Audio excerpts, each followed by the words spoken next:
आए आज हम आपको बताते हैं गंदम की कटाई कैसे होती है।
मेरी भी गुड्डा भी बैठा है ना, गुड्डा भी पूरा है ना।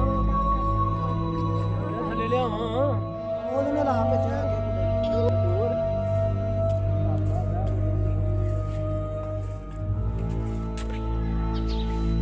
आप लोगों का एक सब्सक्राइब हमारा फ्यूचर बना सकता है, तो मेहरबानी करके हमारे चैनल को सब्सक्राइब करके साथ बेल के बटन के ऊपर क्लिक कर दें ताकि हमारा नोटिफिकेशन आप तक बआसानी पहुंच सके।